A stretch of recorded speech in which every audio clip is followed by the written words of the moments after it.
Welcome to The Debate. Today we are examining a fascinating intersection of media, language, and, well, human emotion.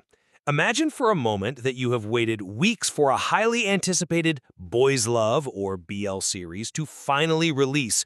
You've seen all the teasers, you've engaged with the fandom online, and the very moment the video player loads, before you even hear that first confession of affection or see that classic lingering gaze, you are forced to make a seemingly small technical decision.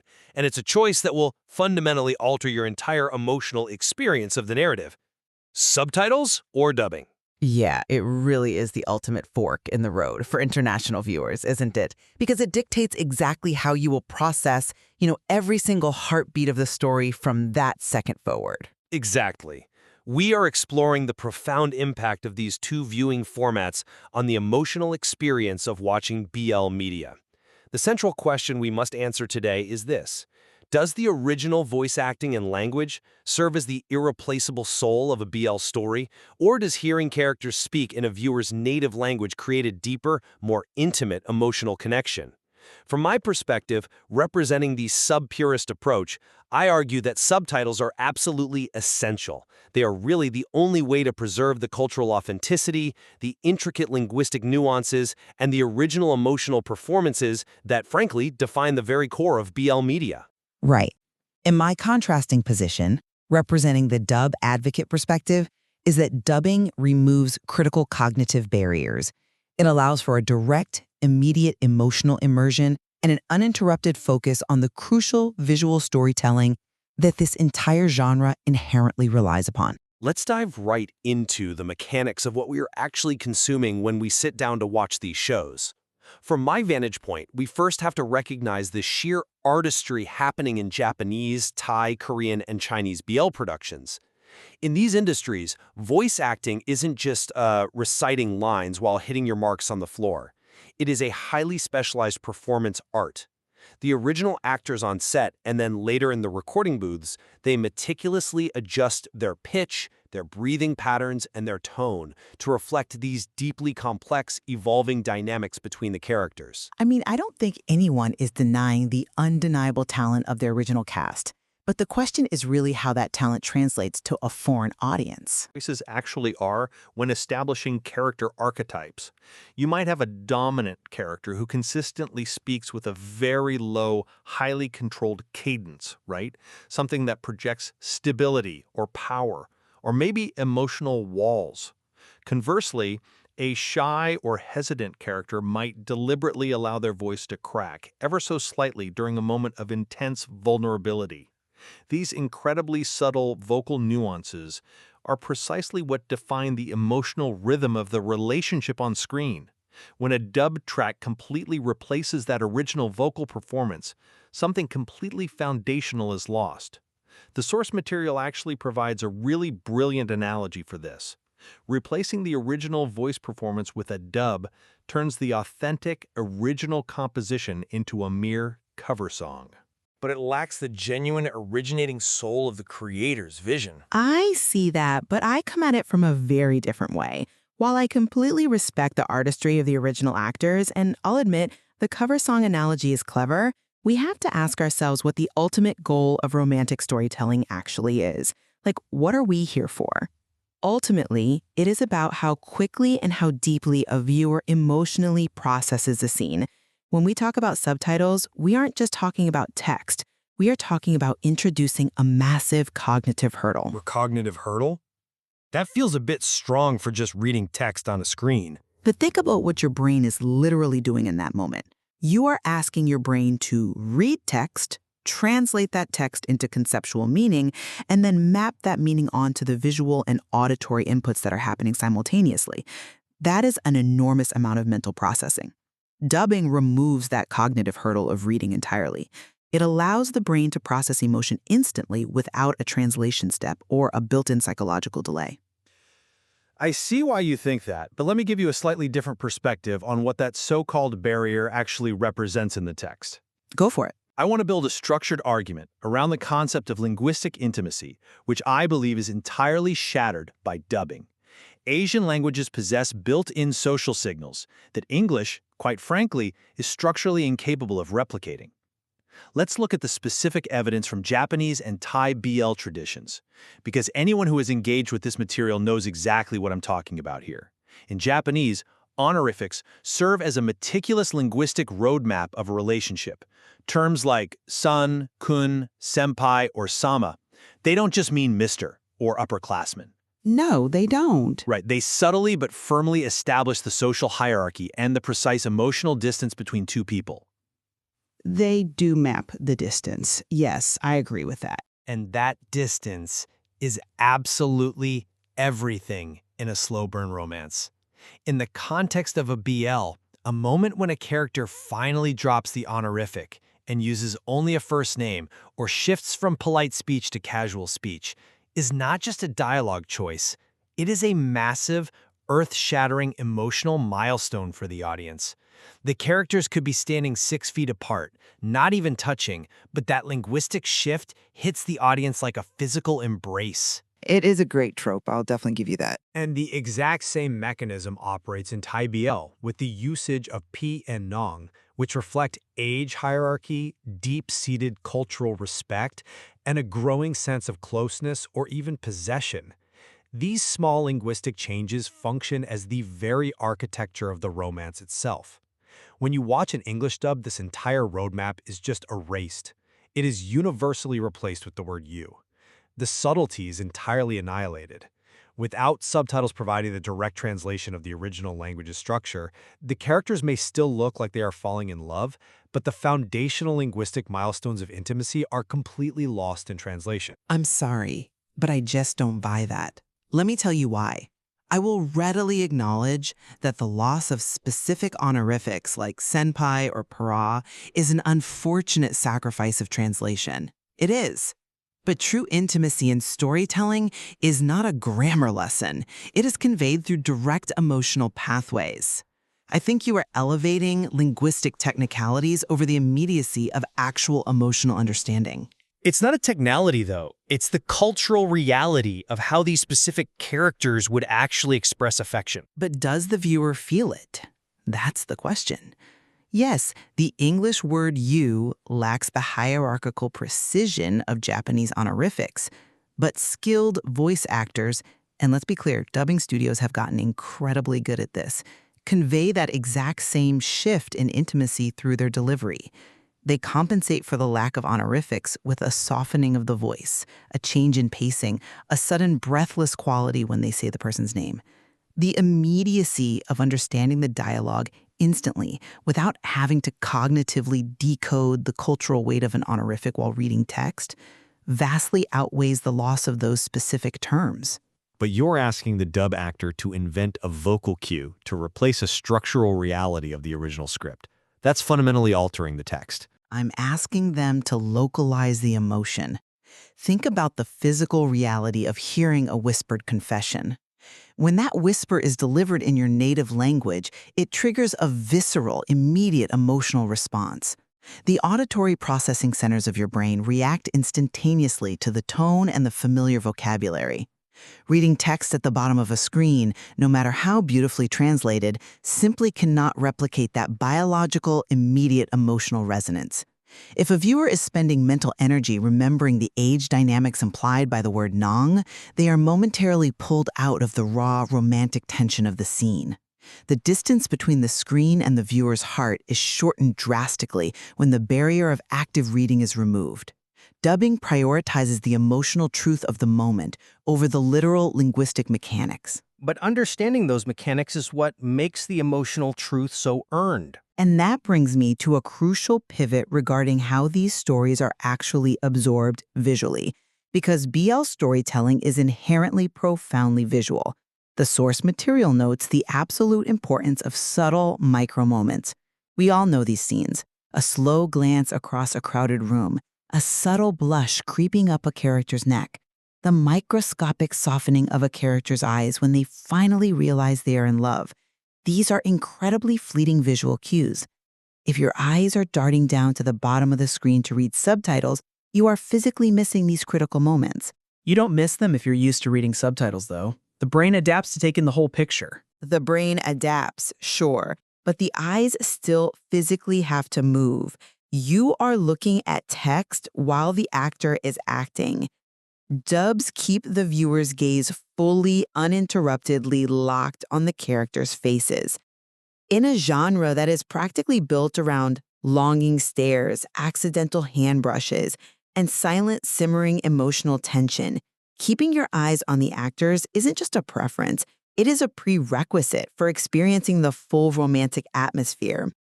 Reading distracts the eyes. Dubbing ensures you never miss a single heartbeat of the visual performance. You get to live in the silence with them, rather than waiting for the next line of text to pop up. That's an interesting point, though I would frame it very differently. You're presenting the act of reading as a distraction from the visual, but the evidence actually suggests it operates as an anchor for active engagement. This brings us to what we call the active viewing argument. Reading subtitles actively prevents passive consumption. Passive consumption? You mean just relaxing and watching a show? I mean, treating the media like background noise. Let's be honest about modern viewing habits. When you are listening to a dub in your native language, it is incredibly easy to look away. You check your phone, you fold laundry, or you just let your mind wander while the audio washes over you. You think you're watching it, but you're just skimming it. However, with subtitles, you cannot simply glance at the screen occasionally. You are forced into a state of active participation. But romance shouldn't feel like work. It's not work, it's immersion. The viewer must watch the visual cues, listen to the original vocal tone, read the translated text, and interpret the synthesis of all three simultaneously. Because this requires such focused attention, this active participation actually deepens the viewer's emotional investment in the characters. You are fully present in their world. The effort required to synthesize the subtitle with the original performance creates a level of psychological immersion that passively listening to a native language dub rarely achieves. You are co-creating the meaning in real time, and that bonds you to the narrative. I really think you're romanticizing the act of reading text. I'm romanticizing the authenticity of the experience. Furthermore, let's examine the climax of these narratives, the highly intimate scenes. BL romances frequently culminate in moments defined by incredibly close proximity, breathy dialogue, whispered confessions, and emotionally charged silences. The physical realities of filming these scenes are paramount. The original sighs, the pauses, the slight emotional tremors in the actor's speech, these directly reflect the genuine physical performance happening on set between those two specific actors in that exact lighting, in that exact physical space. Right, the on-set chemistry. Exactly. That audio is inextricably linked to the visual of their bodies reacting to one another. When you strip away that original audio and replace it, you introduce a severe disconnect. Imagine watching a narrative deeply rooted in its specific setting, say, a story featuring a Tokyo-based character navigating the formal, rigid corporate hierarchies of Japan, and suddenly, from their mouth, comes a distinctly American accent, or phrasing that sounds like it belongs in a Los Angeles coffee shop. This creates an intense cognitive dissonance. An American accent doesn't mean it's an American script, though. But it changes the flavor of the interaction entirely. It shatters the cultural immersion. The authenticity of the world being portrayed is fundamentally compromised when the physical performance on screen does not match the cultural and phonetic reality of the voice we are hearing.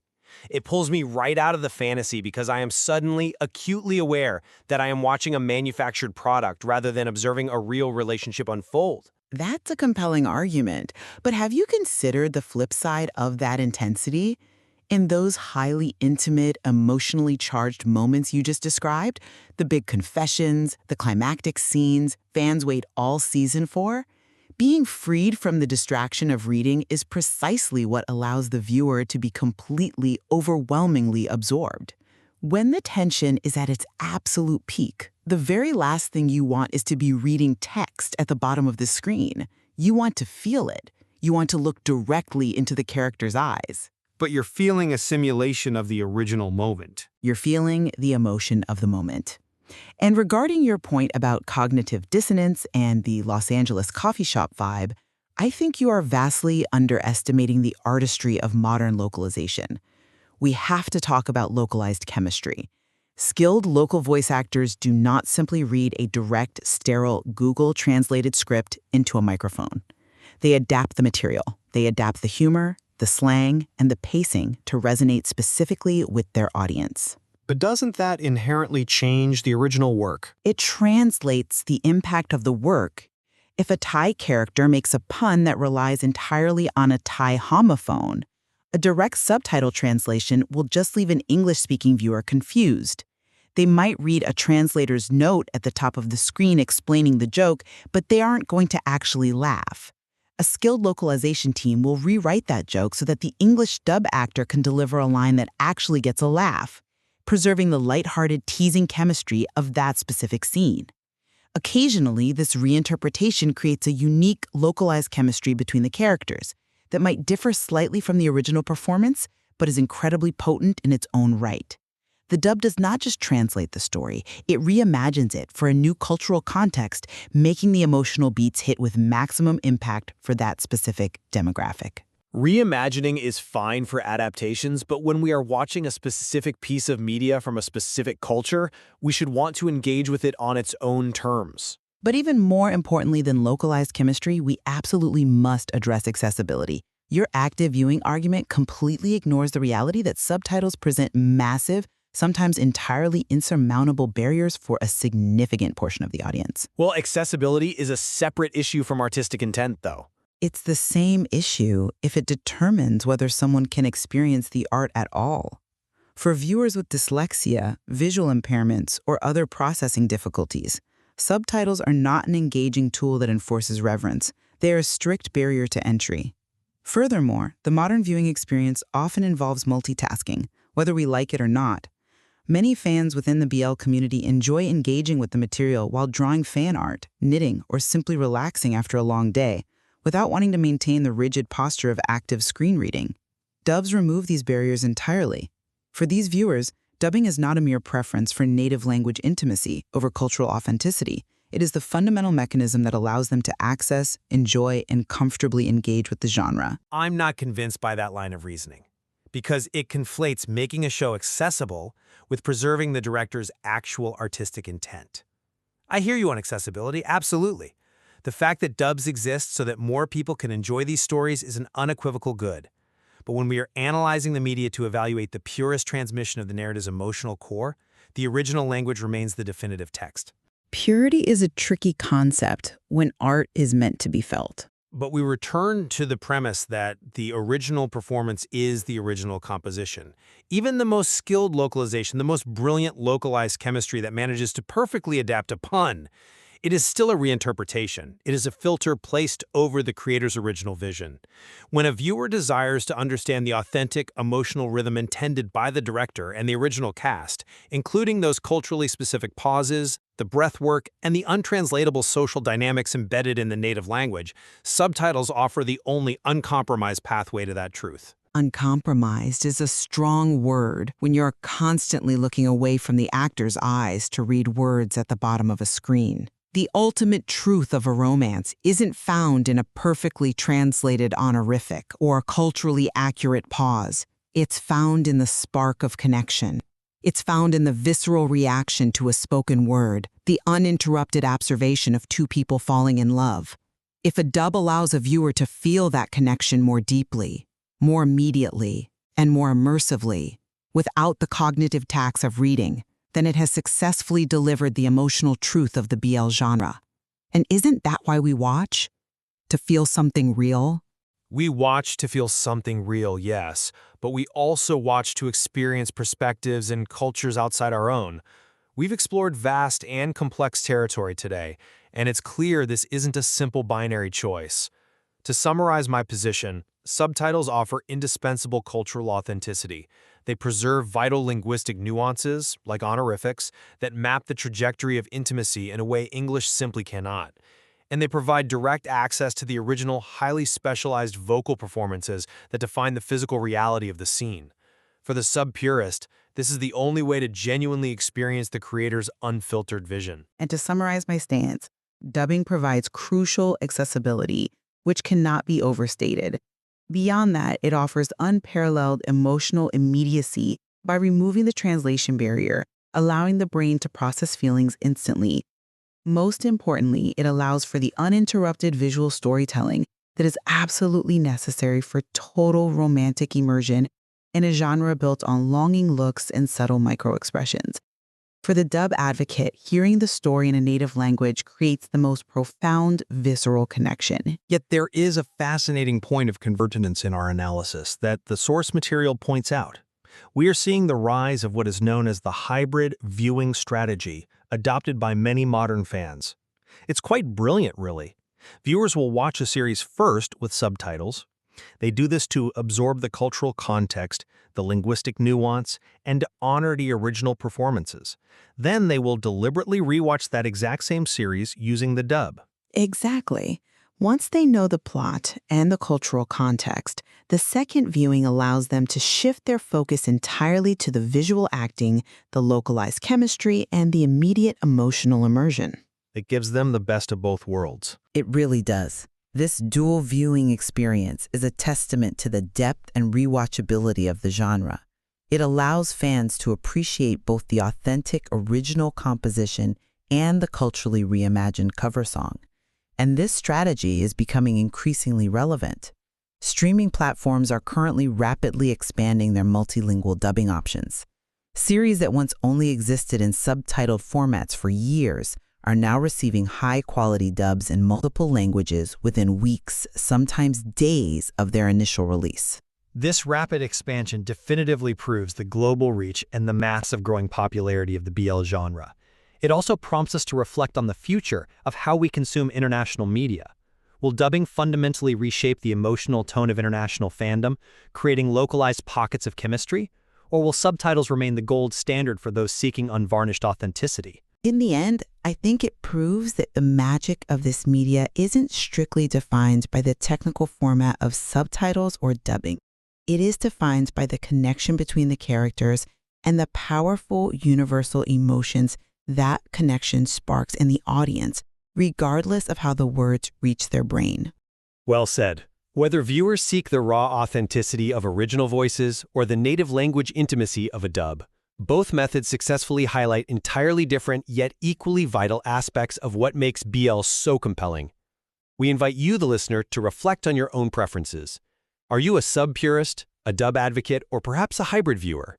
Consider how you naturally process emotional connection, visual cues, and linguistic nuance in the media you consume.